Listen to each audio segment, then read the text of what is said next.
Modi guarantee പൂർണ്ണമായി തിരസ്കരിക്കപ്പെട്ടു എന്ന് നമുക്ക് കരുതാൻ കഴിയില്ല.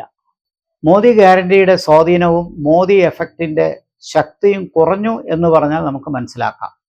പക്ഷേ മോദി ഗ്യാരണ്ടിക്ക് സ്വാധീനമുണ്ടായില്ല എന്ന് പറയുന്നത് ശരിയല്ല.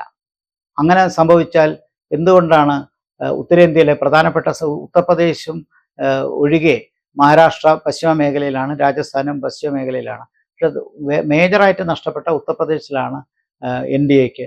അവിടെ ഒഴികെ മറ്റ് പല സ്ഥലങ്ങളിലും മോദിയുടെ സ്വാധീന ശക്തി ഇപ്പോഴും തുടരുന്നുണ്ട്.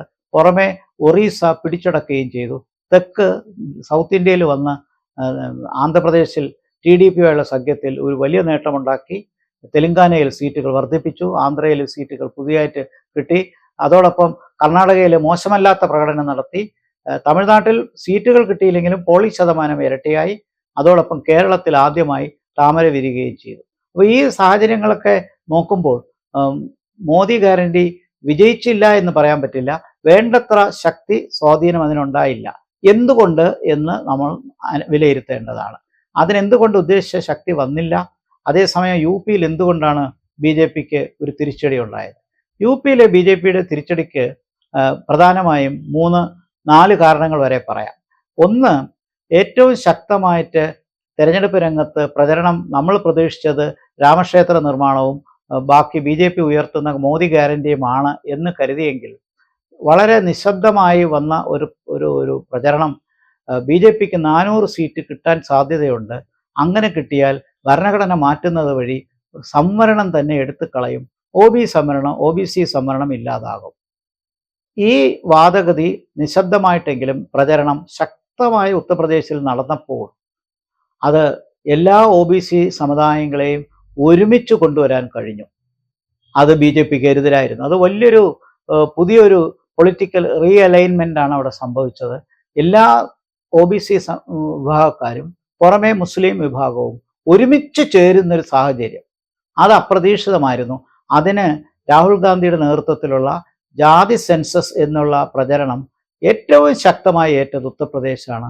അതാണ് പ്രധാന കാരണം. രണ്ടാമതായിട്ട് പ്രധാന കാരണം അവിടുത്തെ പ്രധാനപ്പെട്ട ന്യൂനപക്ഷങ്ങളായ മുസ്ലിം സമുദായത്തിൻ്റെ പരിപൂർണമായ പിന്തുണ സമാജ്വാദി പാർട്ടിക്ക് ലഭിച്ചു. അതോടൊപ്പം യാദവ് കമ്മ്യൂണിറ്റി ഒരു 90%, മറ്റത് 100%, 90%എങ്കിലും സമാജ്വാദി പാർട്ടി കോൺഗ്രസ് മുന്നണിയിൽ അഥവാ ഇന്ത്യ മുന്നണിക്ക് പൂർണ്ണ പിന്തുണ കൊടുക്കാൻ കാരണമാക്കി. ഇതും നല്ല രീതിയിലൊരു കൺസോളിഡേഷന് വഴിയൊരുക്കി. ഇത് രണ്ടും നിലനിൽക്കുമ്പോൾ BJP ഇതിനെയൊക്കെ ഓവർകം ചെയ്യുന്ന രീതിയിലുള്ള വോട്ടർ പെർസെൻറ്റേജ് ഉണ്ടായിരുന്നല്ലോ 2019. പിന്നെ അതെങ്ങനെ ആ 52% നിന്ന് താഴേക്ക് വന്നു എന്നുള്ളൊരു ചോദ്യം ഉദിക്കുന്നുണ്ട്. വാസ്തവത്തിൽ ആ ചോദ്യത്തിന് വലിയ അർത്ഥമുണ്ട്. കാരണം മോദി ഗ്യാരണ്ടി മാത്രമല്ല, മോദി അതോടൊപ്പം യോഗി മുഖ്യമന്ത്രിയാണ്, അതോടൊപ്പം രാമക്ഷേത്ര നിർമ്മാണം കഴിഞ്ഞ സാഹചര്യം, ഈ 3 ഫാക്ടേഴ്സും വരുമ്പോൾ ഇത്തരം പ്രചരണങ്ങളെ കവച്ചു വയ്ക്കാനുള്ള സാഹചര്യം ഉത്തർപ്രദേശിൽ ഉണ്ടായിരുന്നല്ലോ. എന്തുകൊണ്ട് ഇത് സംഭവിച്ചു എന്നുള്ളതിന് മൂന്നാമത്തെ കാരണം പറയുന്നത് തീർച്ചയായിട്ടും BJPയുടെ സംഘടനാപരമായ പ്രശ്നങ്ങളാണ്. ആ സംഘടനാപരമായ പ്രശ്നങ്ങൾക്ക് 2 കാര്യങ്ങൾ ചൂണ്ടിക്കാണിക്കാം. ഒന്ന്, പല സ്ഥാനാർത്ഥികളെയും മാറ്റിയപ്പോൾ അതിൽ അമർഷമുള്ള നേതാക്കന്മാർ ചെറിയ രീതിയിലെങ്കിലും BJPക്ക് വിരുദ്ധമായ രാഷ്ട്രീയ പ്രചരണം നടത്തി. എന്തുകൊണ്ടാണ് നിലവിലുള്ള MPമാരെ BJP മാറ്റിയത് ഉത്തർപ്രദേശിൽ? അവിടെ ഒരു തർക്കം വരുന്നത് അമിത്ഷാ ഉൾപ്പെടെയുള്ള ആൾക്കാർ ഉത്തർപ്രദേശ് രാഷ്ട്രീയത്തിലെ തീരുമാനത്തിൽ സ്വാധീനിക്കുകയും അമിത്ഷായുടെ താല്പര്യമുള്ള സ്ഥാനാർത്ഥികളെ BJP ഉത്തർപ്രദേശിൽ ഇലക്ഷൻ നിർത്താൻ നിർബന്ധിതമാവുകയും ചെയ്തു. അപ്പോൾ യോഗി അമിത്ഷാ തമ്മിലുള്ള ഒരു അഭിപ്രായ വ്യത്യാസം ഇവിടെ പ്രകടമായിരുന്നു. അതുകൊണ്ട് തന്നെ BJPയിൽ സംഘടനാപരമായ വ്യത്യാസങ്ങളുണ്ടായി. അമിത്ഷാ എന്തുകൊണ്ടാണ് ഉത്തർപ്രദേശിൽ ഇത്രയും സ്വാധീനിച്ചത് എന്നുള്ളതിന് മറ്റ് രാഷ്ട്രീയം കാണുമായിരിക്കാം. പക്ഷേ എന്തായാലും അത് BJPയുടെ സംഘടനാ ഐക്യത്തെ തകർത്തു. മാത്രമല്ല, തെരഞ്ഞെടുപ്പിൻ്റെ വളരെ അടുത്ത് BJPയുടെ നേതാവ് JP നദ്ദ പറഞ്ഞു RSSന്റെ പിന്തുണ ഇനി ആവശ്യമില്ല BJPക്ക്. അത്തരമൊരു പ്രസ്താവന കൂടി വന്നപ്പോൾ BJPയുടെ സംഘടനാപരമായ ഐക്യം ഉത്തർപ്രദേശിൽ കുറച്ചൊക്കെ ശിഥിലമായി. കാരണം ഉത്തർപ്രദേശിൽ നമുക്കറിയാം, കേരളത്തിലെ പോലെയല്ല.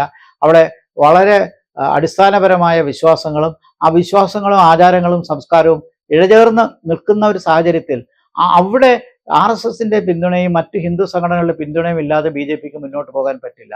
പക്ഷെ RSSന്റെ ആവശ്യമില്ല എന്ന് ഒരു ചെറിയ രീതിയിലെങ്കിലും നദ്ദ റെഫറൻസ് നടത്തിയപ്പോൾ അത് തീർച്ചയായിട്ടും RSSലെ ഒരു ഭാഗത്തിനെങ്കിലും അത് എതിർപ്പുണ്ടാക്കിയിരിക്കാം.